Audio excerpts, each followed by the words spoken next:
We're all guilty. We take whatever we want from the world with no remorse. I'm just taking it one step further. This is hardcore Minecraft, and I plan to survive 100 days as a pillager. Consider following me on Twitch and subscribing so you don't miss out on anything. My 3 goals: 1. Raid every type of village. 2. Unlock a pillager patrol of YouTubers. And 3. Lead my team into victory against the Ender Dragon and beat Minecraft. And now to embark on my path of destruction.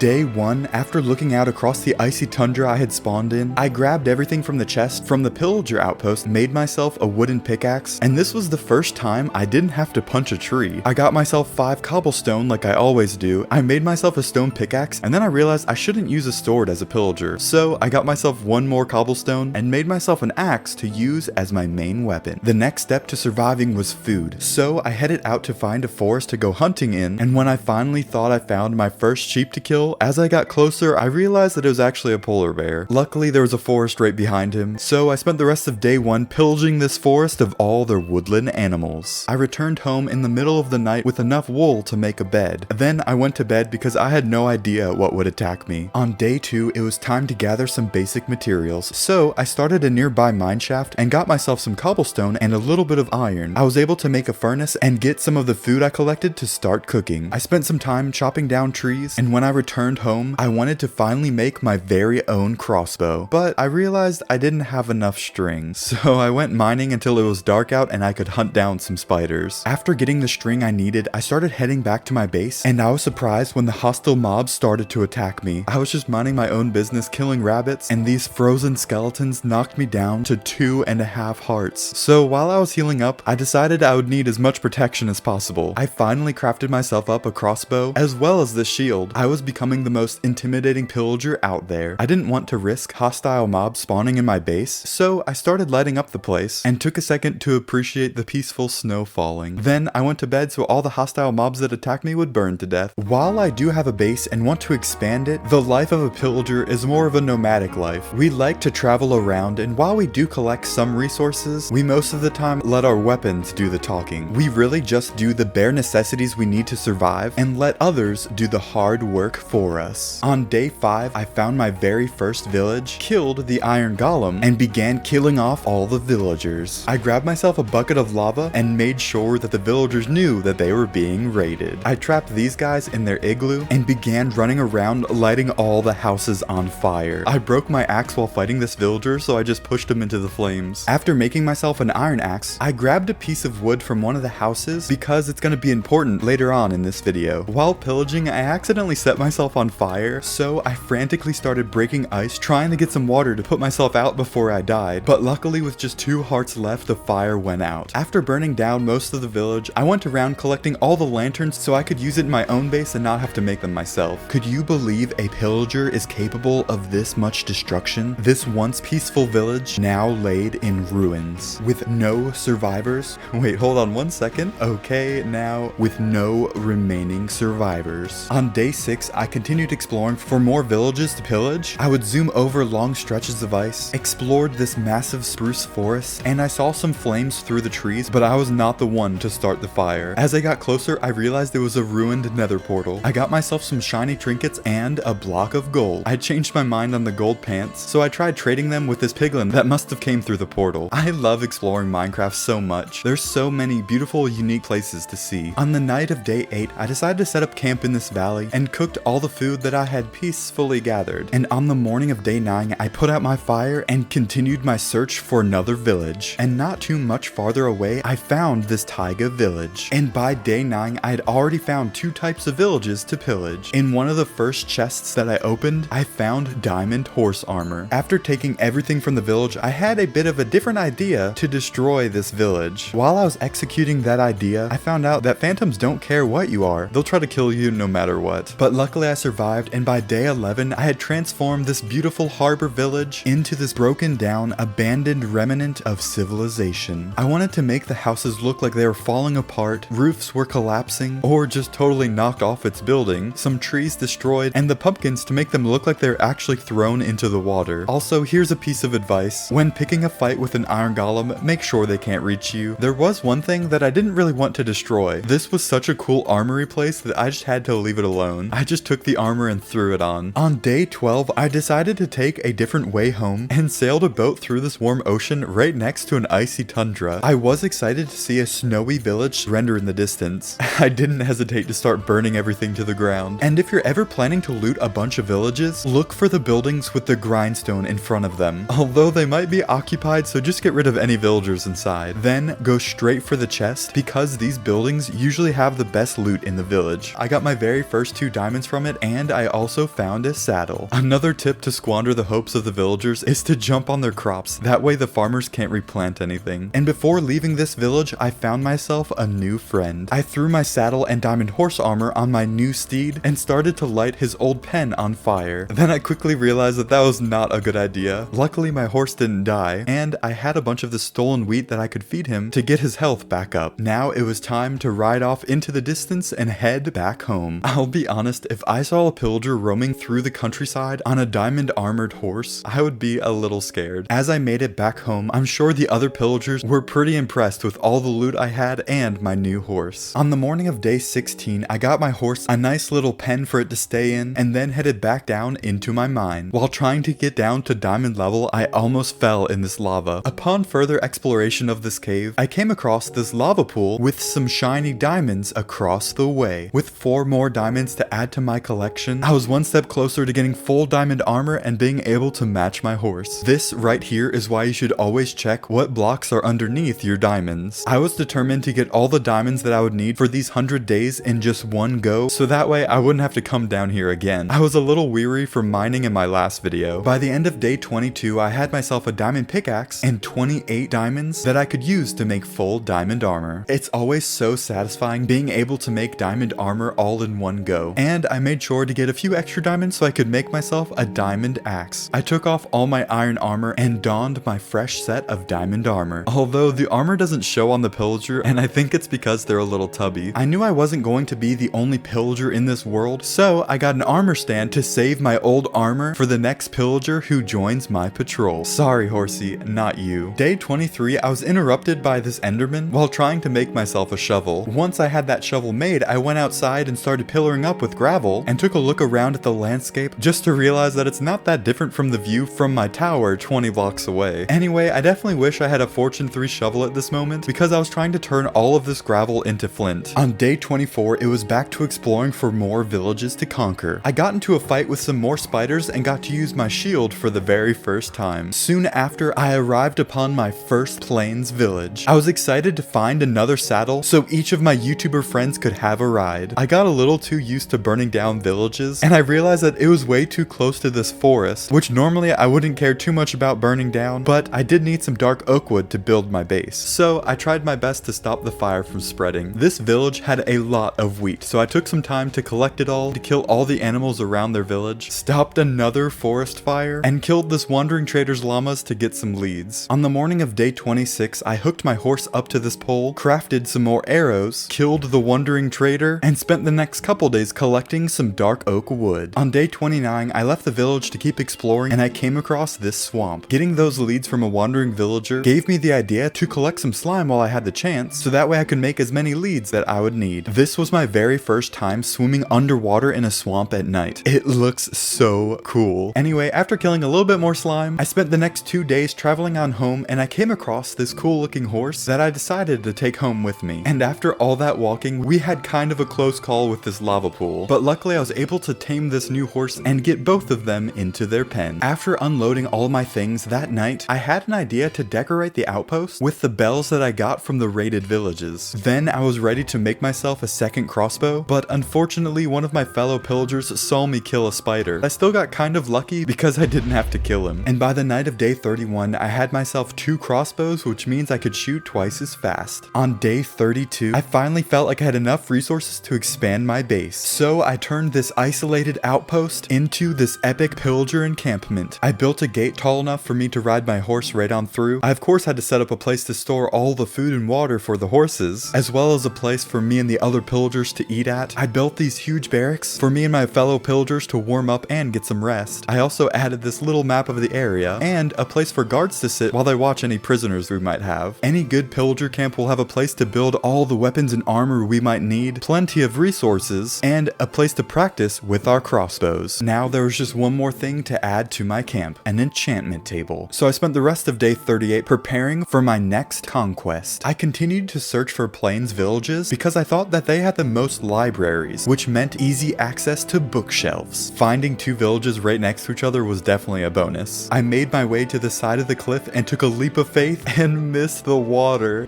Oh, that is so embarrassing. I went straight to the library. It's kind of funny how you need Silk Touch to get bookshelves, but you can't get Silk Touch without bookshelves. So books are the next best thing. Another good thing about collecting all the wheat from the village is that the farmers will actually pay you just to give them their wheat back. I really only needed one village to trade with, so as it became nighttime, I went to the other village and started to take everything from them, leaving a path of flames behind me. I love how this guy doesn't even wake up when I set his house on fire. He's just like, I'm fine. And while I was in the middle of burning down houses, I noticed that some mobs were jumping the iron golem, and after he defeated his last enemy, I put him down with a single shot. Feeling confident, I got into a fight with another iron golem, and he was not as injured as the other one, but luckily I was able to kill him before he could catch me. If you thought villagers were annoying before, let me tell you that they are so much more annoying when you are a pillager. You have to run them down and catch them before they'll trade with you. It's especially difficult when you're trying to unlock the right trades. Once I finally got a farmer to buy wheat off of me, I sold as much as I could to get emeralds to buy bookshelves with. I bought a few bookshelves, crafted up a few bookshelves, and after everything I only had 14 bookshelves. Any pro Minecraft player knows that you need 15 to unlock level 30 enchantments. So I tracked down that farmer again, set a bunch of houses on fire on the way back to the library, and bought myself a final bookshelf. Nothing like a long day of shopping and burning down houses. As the moon began to rise, I began practicing with my crossbow. Let me know down in the comments if you can shoot a villager with a crossbow at close range, because it's a lot harder than I thought it'd be. Although what's pretty funny is that I can actually hit a villager from pretty far away, and my short range aim is improving. Day 46, I started making my way back home when I came across this bee's nest. Being the evil pillager that I was, I broke the nest and decided to get more crossbow practice in, and close by was another village. I've never seen a ruined nether portal spawn so close to a village before. After having some more fun with fire, I started heading back to my horse. In my venture to return home, I also came across this desert temple. Amongst other things, I found some enchantment books, a golden apple, and some iron horse armor. And what kind of pillager would I be if I left behind the TNT? On day 48, I made it home, unpacked all my loot, began cooking up all my steak, and placed some more bells at the top of my tower. I had a lot of friends around me, but I needed more. So after making this cool enchantment table setup in the outpost, I spent the next 2 days building this cool pillager statue that I could use to spawn in some YouTuber friends and have my own patrol that I could lead into battle against the dragon. But it is a lot easier said than done. In addition to blocks taken from raided villages, you need to use totems of undying to spawn them in. We would set out to do that soon, but I got a little distracted when this wandering trader showed up. I thought he would be the perfect guy to put in our cage, but my pillager brethren did not agree with me. I tried my best to save my new prisoner to no avail, so I guess this trader will do. And after a little while, I finally got him into the cage. On day 52, I wanted to add one more little touch to my base before spawning in my friends. I gathered up all the snow that I could, crafted all the snow back into layers, and began adding a little bit more textured snow to my base. By day 54, I was happy with how my base turned out. I wanted to make my base look like it was overflowing with snow, like it was pushed off to the sides and even falling off the roof. I thought it definitely made my base look more natural. Unfortunately, the pillager that I captured had despawned, so I made it look like snow had fallen off the roof and broke the cage. Then I grabbed everything I would need for my next adventure and set off into a new direction looking for another village. On day 55, I found this snowy village as well as this villager to sell me some maps. Unfortunately, I had nowhere near enough emeralds, so it was back to what I do best, pillaging. Once I'd gotten some more emeralds from this farmer, I headed back to that snowy village because I'd already started leveling up that villager, although this time he was a little hard to find in the crowd. After buying a bunch of empty maps from this guy, I finally unlocked an ocean monument map.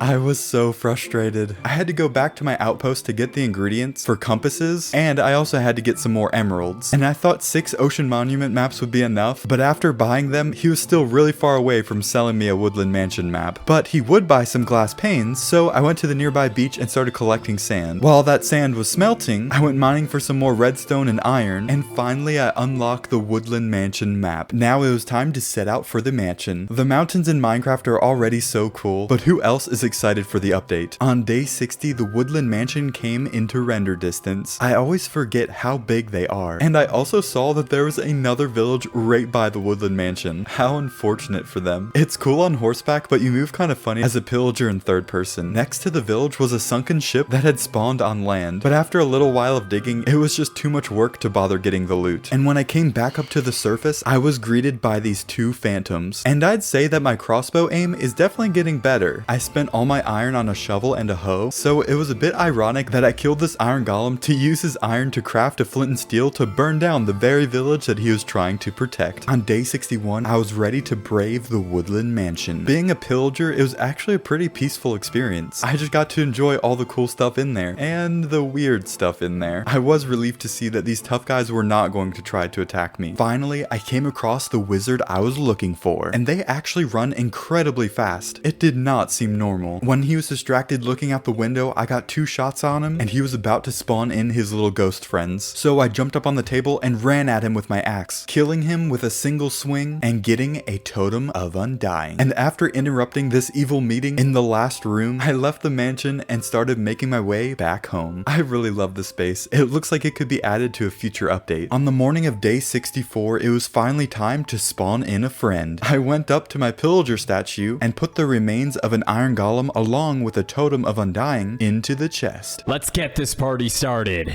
I was so excited to have another pillager accompany me on my adventures. I led Painful into the outpost and got him set up with all my old gear. Then I gave him a little tour of our camp and gave him some food to munch on. Next, I made sure he got a crossbow and some arrows. Then I introduced him to his horse. I found some obsidian in some of the villages I raided, but I needed just a few more blocks to build a nether portal. I was so happy to not have to go into the nether by myself. We built the portal in the basement, lit it, and went through. The place we spawned in at wasn't too bad. I did like that it was high up so you could see all of your surroundings. I don't think I've ever seen a pillager in the nether before. I'm sure all the creatures that call the nether their home were a little confused. We were happy that not a lot of them attacked us, making it a pretty easy search for a fortress. Looking back at it now, Painful was probably a little confused when I told him that we're on the hunt for wither skeletons. Hunting Blaze would have made a lot more sense because it's one of the many steps that you need to take to defeat the dragon, but I had some other priorities. And being the great guy that he is, he didn't question it at all and just went along for the ride. On day 73, we made it back to the nether portal when I realized that I didn't grab any soul sand. Luckily, Painful came to the rescue and he said he grabbed a few just in case. On day 74, we realized the benefit of multiple pillagers. We could split up and raid twice as many villages. On the night of day 75, I beat Painful home and waited for him up in our tower. I think I got more emeralds than he did, but he had the smart idea to buy arrows, and I honestly didn't even think of that. Day 76 and 77, this time we set out on our horses in search for a new type of village. We came across this desert temple, and the only cool things that we found in the chests were gold horse armor and 2 saddles. After I kindly gave Painful the armor and a saddle, he asked me if I grabbed the TNT, which I forgot about. I was just too excited to find a desert village. On day 78, we finally came across one, and while I looted all the chests, I made Painful have to deal with buying another Woodland Mansion map. And now you may be wondering, if you can't burn down desert villages, then how do you destroy them? Yes, we did just find some TNT, but this is hardcore Minecraft, so we had to destroy this village in a hardcore way. Imagine how terrifying it would be to be living in this peaceful village and 2 pillagers take all your belongings and spawn in a wither. It was so awesome watching the wither destroy the whole village and kill everything in its path. But of course, we didn't want to get killed, so we just hightailed it out of there. The map that Painful bought from the villagers that we just unleashed the wither upon led us to this new pillager outpost where we got into a little fight with these phantoms, and Painful was getting really good with his crossbow. As the sun rose on day 81, not too far past the pillager outpost, we arrived to the next Woodland Mansion. I excitedly raced past Painful, made my way inside, and we quickly got separated. As I made my way through all the twisted hallways, I thought I saw Painful hiding in one of the rooms, so I went back to look and it just turned out to be a zombie. We did eventually find each other again and trapped ourselves into this creepy meeting room along with an illusioner in that corner. Painful got the first shot on him and I ran in and hit him with my axe. He countered by throwing a Vex at me and I ran back at him, finishing him off with one final swing. With another totem of undying in hand, we could spawn in another YouTuber, and as we started heading out of the room, I was surprised none of the other mobs attacked us. We spent the next 2 days traveling home, and as the sun began to set on day 83, we made it back to our compound. We went back into our barracks to get a good night's sleep, and Painful decided decided that he wanted to take up 2 beds. I had no idea how he did that, so I just took the top bunk. On day 84, Painful and I headed on over to the pillager statue, and I threw in a flint and steel, a totem of undying, and a hay bale that we stole from one of the villages.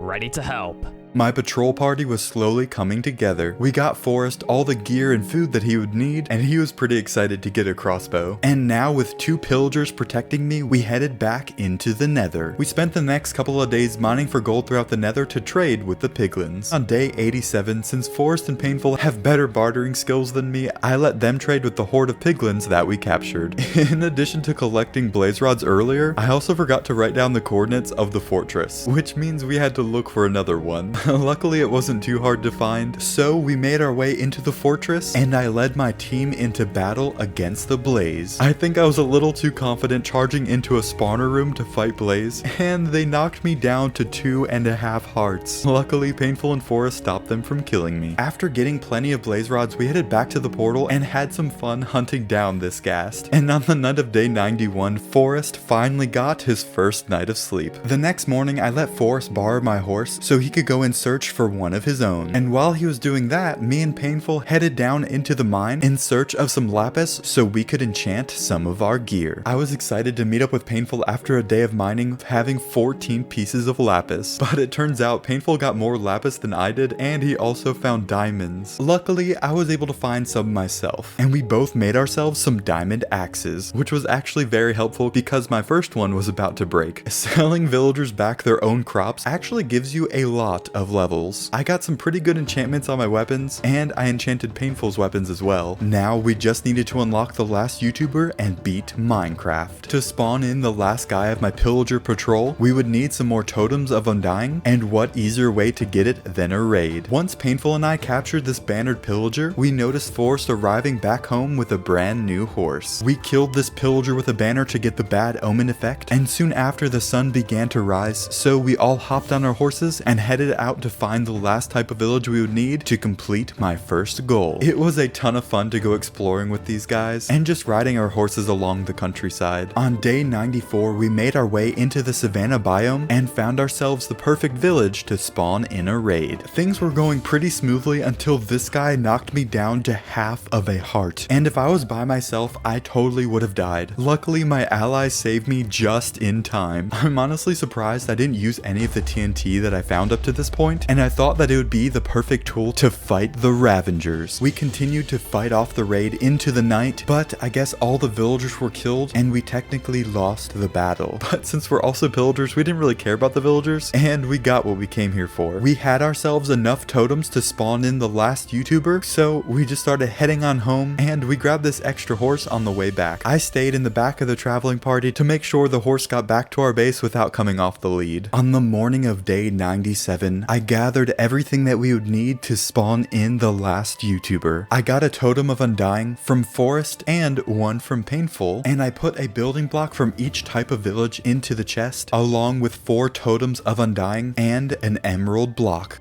Reinforcements have arrived. I completed my first goal of raiding every type of village. I also completed my second goal of unlocking a pillager patrol of YouTubers, and now all that was left was to defeat the dragon and beat Minecraft. After we got Nestor everything that he would need, we gave him a little tour of the camp, and I went to go give him a lead to his new horse, and I accidentally gave it to Forrest. It was so hard telling everyone apart without their name tags. After that embarrassing moment, we all got on our horses and filed out of the camp. Painful crafted all the Eyes of Ender, so we let him lead us to the stronghold. We traveled tirelessly across the landscape in search for the dungeon, and we had become a pretty formidable force. Imagine if you were just building your little starter home and you see these decked out pillagers coming towards you. I would be a little nervous myself. We eventually came to an ocean and had to leave our horses behind, and we struggled just a little bit trying to sail our boats in a formation. We eventually made it to this cool little island, and when Painful threw another Eye of of Ender, we were so excited to see it go straight down into the ground. We dug our way down until we found the stronghold, and I told everyone to split up while we're inside so we could quickly loot the stronghold and find the portal. Day 100, we finally found and made our way into the end portal room. I broke the silverfish spawner while Painful put in the eyes of Ender, and now it was time to accomplish my last goal and beat Minecraft. Are you guys ready? Let's do this. Ready! Super easy one. I put the last Eye of Ender into the portal, and with all the confidence in the world, we jumped in. While we were making our way from the platform to the surface, the dragon swooped down and tried to scare us off right from the start. Forrest gave me an extra water bucket that he had, and as I was working my way up one of the towers, I think Nestor shot the crystal I was going for. So I jumped down and me and Painful went to the next tower. And this one had iron bars around it, so I actually had a chance to get it. And right when I blew up the crystal, the dragon got me with his poisonous breath. I definitely unlocked some pretty OP YouTubers. Soon all the crystals were destroyed and it was on to the main fight. The sky was filled with our arrows and we easily knocked the dragon's health almost down to 0. With just 2 hits left, everyone else stopped attacking and they let me be the one to finally vanquish the dragon and get the achievement. Then we all ran to get as much experience as we could. And just like that, I completed all my goals and survived 100 days as a pillager in hardcore Minecraft. Special thanks to Painful, Forrest, and Nestor for being in my video. They all make amazing content, so make sure to subscribe to their channels linked in the description. Also, thanks to Luke the Notable for starting the 100 Days trend, and to you for watching, and to my patrons for all your continued support. Don't forget to follow me on Twitch and all my other social media because I'm active on them every week. Links are in the description, and thank you so much for watching.